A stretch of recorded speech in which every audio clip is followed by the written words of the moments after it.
சின்ன வயசுலாம் use to get excited over every little things. பிடிக்காத மேம் ஸ்கூலுக்கு லீவ் போட்டா எக்ஸைட் ஆயிருவோம். மழை பெஞ்சு ஸ்கூல் லீவ் விட்டா ஒரு எக்ஸைட்மெண்ட் வரும். நம்மளோட ஃப்ரெண்ட்ஸ் பர்த்டேக்கு என்னன்னே தெரியாம ஒரு எக்ஸைட்மெண்ட் அதிகமா இருக்கும். அண்ட் பிடி பீரியட் எக்ஸ்ட்ரா சொல்லிட்டா எக்ஸைட்மெண்ட். அம்மா வந்து ஒரு 10 ரூபாய் கொடுத்து 1 ரூபாய்க்கு எக்ஸ்ட்ரா சாக்லேட் வாங்கி கூட கண்ணான்னு சொன்னா அதுக்கு ஒரு எக்ஸைட்மெண்ட். எல்லா விஷயங்களையுமே ரசிச்சோம், எல்லாத்தையுமே அனுபவிச்சோம். அதே நம்ம தான் இப்ப கொஞ்சம் வளர்ந்துட்டோம். எங்க போச்சு அந்த இன்னர் சைல்ட், எங்க போச்சு இந்த இன்னசென்ஸ்? அதே வேற சில பேர் அந்த இன்னசென்ஸை வெளியே காமிச்சாங்கன்னா அவங்கள பார்த்து மெச்சூர் இல்லாம நடந்துக்காத, அண்ட் கிரிஞ்ச்மா நடந்துக்காத, சின்ன பிள்ளைத்தனமா நடந்துக்காத. ஏன் நடந்துக்க கூடாது?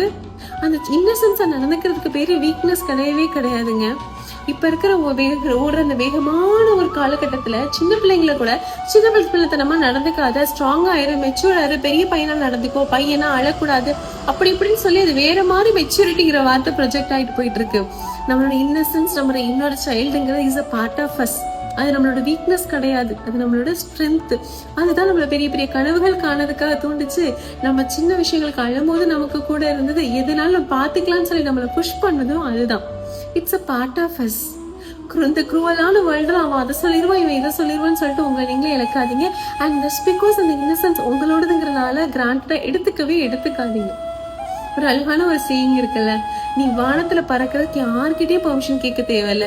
ஏன்னா வானம் யாருக்கு சொந்தமானதும் இல்ல, ரெக்க உன்னோடது மட்டும்தான். உனக்கு வேணும்னா நீ பறந்து போய்கிட்டே இருக்கலாம். உனக்கு பிடிச்ச மாதிரி இரு. Don't lose your self.